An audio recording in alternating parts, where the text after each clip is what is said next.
Hello everyone, welcome to my YouTube channel. आप सभी का स्वागत है हमारे आज के इस वीडियो में। और फ्रेंड्स, जैसा कि आप लोगों को पता है कि 9 नवंबर के बाद 30 नवंबर को फिर से एक ट्विटर कैंपेन किया गया और उस ट्विटर कैंपेन में लगभग 10 लाख ट्वीट हुए। उससे पहले 9 नवंबर के ट्विटर कैंपेन में लगभग 22 लाख ट्वीट हुए थे।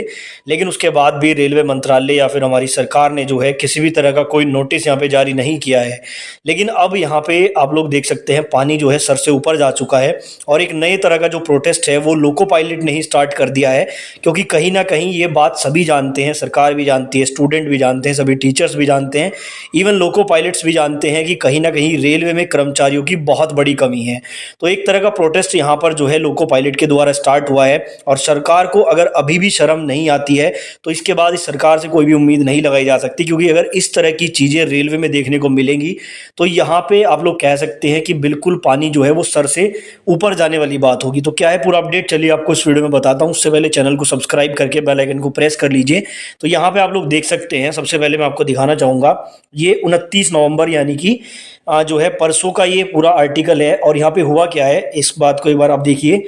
मेरी ड्यूटी के 12 घंटे पूरे, रास्ते में 2 ट्रेन छोड़कर चले गए ड्राइवर, रेलवे इतिहास का खतरनाक कारनामा। आपने आज से पहले शायद ही ऐसा कभी सुना होगा कि जो लोको पायलट है वो ट्रेन को बीच पटरी पे खड़ा करके और ये बात बोल के चले गए कि मेरी ड्यूटी पूरी हो चुकी है, अब आगे मैं ट्रेन नहीं चलाऊंगा।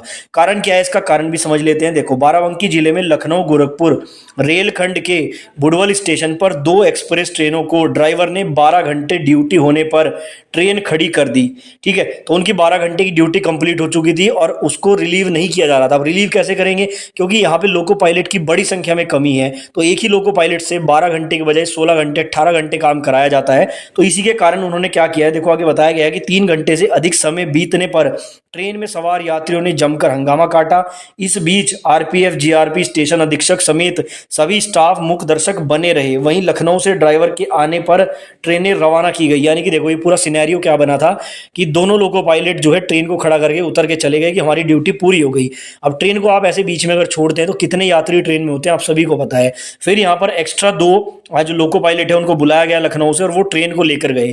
तो ये एक तरह का प्रोटेस्ट ही है, क्योंकि रेलवे में लोको पायलट की बहुत बड़ी संख्या में कमी है।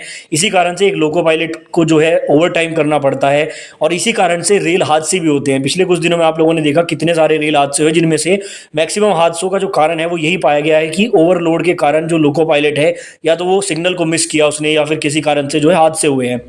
तो ये एक तरह का ये प्रोटेस्ट ही है कि जो लोको पायलट है वो ट्रेन चलाने को राजी नहीं है, ओवरलोड वो लोग नहीं ले सकते हैं। अब यहाँ पे जो है हमने ट्विटर कैंपेन किया था 30 नवंबर को, 10 लाख ट्वीट उसमें भी हुआ। हालांकि पहले वाले ट्विटर कैंपेन की संख्या में ये ट्वीट बहुत कम थे, लेकिन सरकार तक बातें पहुंचाने के लिए 10 लाख ट्वीट भी बहुत ज़्यादा है। अब ट्वीट करने के बाद आप लोग जानते हैं कि 30 नवंबर को यहाँ पर ट्विटर कैंपेन था और यही 30 नवंबर को जो है रेलवे जो हमारे रेलवे मंत्रालय है उन्होंने रोजगार मेले का भी आयोजन किया था, जिसमें मोदी जी ने यहाँ पर एक इंटरव्यू दिया। इंटरव्यू आप उसको कहेंगे क्योंकि वही रटे रटाई बातें यहाँ पे बताई जाती हैं, पुरानी वैकेंसीज को ही गिनवाया गया। अब चलिए वो वीडियो मैं यहाँ पे लगा देता हूँ जो यहाँ पे पीएम मोदी का भाषण है, जिसमें उन्होंने यहाँ पे झूठी तारीफें की हैं रेलवे की और अपनी सरकार की कि हमने इतने रोजगार दिए हैं। बाकी आपकी इस बारे में जो भी राय है कॉमेंट बॉक्स में आप लोग जरूर बताएं।